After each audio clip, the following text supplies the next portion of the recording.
2022 প্রাথমিক টেট উত্তীর্ণ 23 জেলাকে সংগ্রামী অভিনন্দন এবং ডিএলএডের স্বার্থে 2022 প্রাথমিক টেট উত্তীর্ণ ডিএলএডের স্বার্থে যেভাবে আপনারা সংঘবদ্ধ হয়ে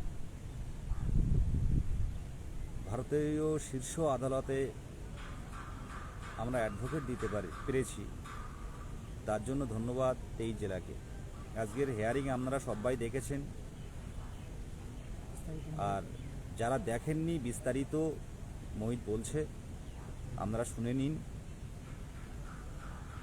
মোহিত। হ্যাঁ, আসছি।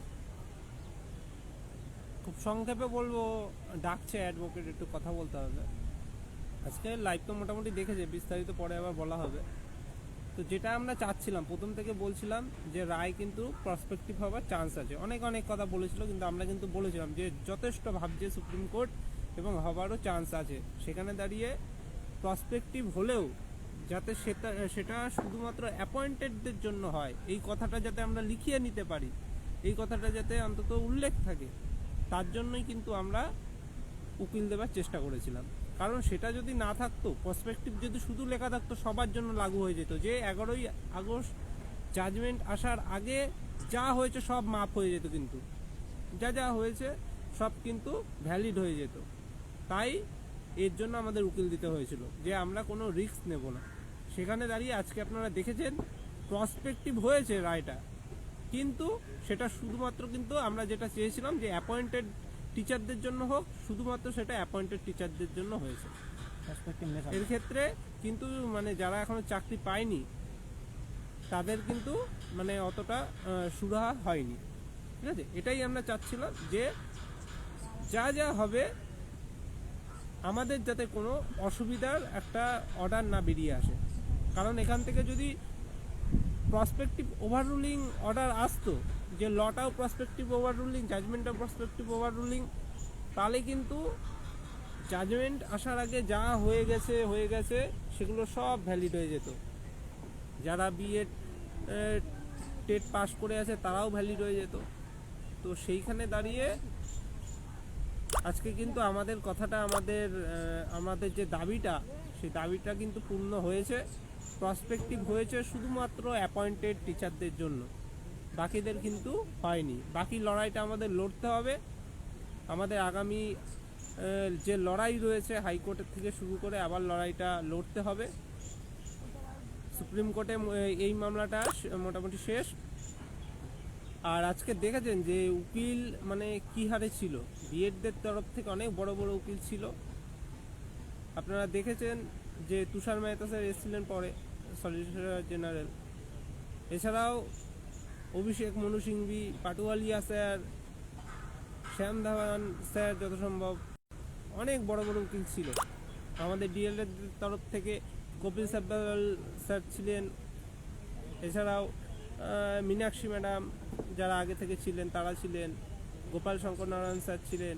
আমাদের হয়ে যায় কলকাতা হাইকোর্টের সুবীর সান্যাল স্যার ছিলেন, এখানে সুপ্রিম কোর্টের গৌরব স্যার ছিলেন, সোমেশ দা ছিলেন, সোমেশ স্যার ছিলেন। তো এরকম অনেক অ্যাডভোকেট কিন্তু ছিল। সবার কথা, সবার মানে আর্গুমেন্ট সেইভাবে করারও সময় আর কি পাওয়া যায়নি।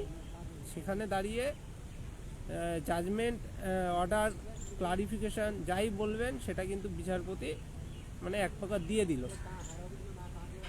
বিচারপতি অর্ডার মানে দেখতে পারবেন যে শুনানির মাঝ থেকেই প্রায় অর্ডার লেখা শুরু হয়ে গেছে। মানে সমস্ত পক্ষ থেকে বারবার শোনার আর সময় সেভাবে কিন্তু হয়নি।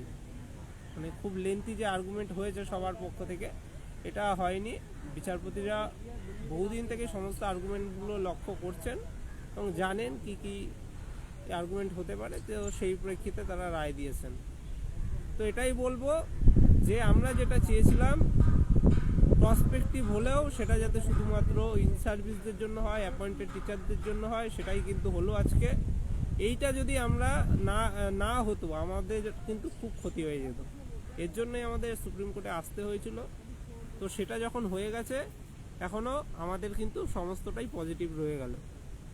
এই হচ্ছে বিষয়। রহমান কিছু বল। না মোহিত ভাই সব কিছু ডিটেলস জানিয়ে দিল। আমাদের ভয়টুকু যেটা ছিল সেই ভয়টুকু কেটে গেছে। আমাদের যে গণ্ডি ছিল সেই গণ্ডিটা হলো ইন সার্ভিসের ভিতরে যাই থাক সেটা তার মধ্যে সীমাবদ্ধ থাক, যাতে ফ্রেশদের ভিতরে যা না আসে, এই সমস্যাটা যাতে ফ্রেশদের ভিতরে না আসে। তো সেটাই হয়েছে, প্রসপেক্টিভ নেচার হয়নি, শুধুমাত্র প্রসপেক্টিভটা হয়েছে অনলি অ্যাপয়েন্টেড টিচার, একদম ক্লিয়ার ভাষায় বলে দিয়েছে যা সাহেব। তো এখানে আমাদের যে ভয়টুকু ছিল সে ভয়টুকু কেটে গেছে আপাতত। এবার বাকিটুকু একটু যেটা বলার, প্রথমে 2022 টেটকে আমি আবার মানে ধন্যবাদ দিয়েছি, আবারও দিচ্ছি, যে আমাদের যে কারণে এই সুপ্রিম কোর্টে আসা তার একটা জয় কিন্তু পেয়েছি। আপনারা অর্ডার কপি পেলে অবশ্যই রাতে দেখে নেবেন, বিস্তারিত এখন বলবো না। মহামান্য সুপ্রিম কোর্টের আদেশ আমাদের সবাইকে মাথা নত করে প্রণাম দিতে হবে। তবে ডিএলএডরা আপনারা ডাকছে 2022 ডিএলএডরা নিশ্চিন্ত থাকুন। প্রসপেক্টিভ অফ নেচার হলে খুব সমস্যা ছিল, কিন্তু সেটা না হয়ে কিন্তু প্রসপেক্টিভ অফ ইন সার্ভিস। অপেক্ষা করুন, অর্ডার হাতে পেলে সব দেখে নেবেন।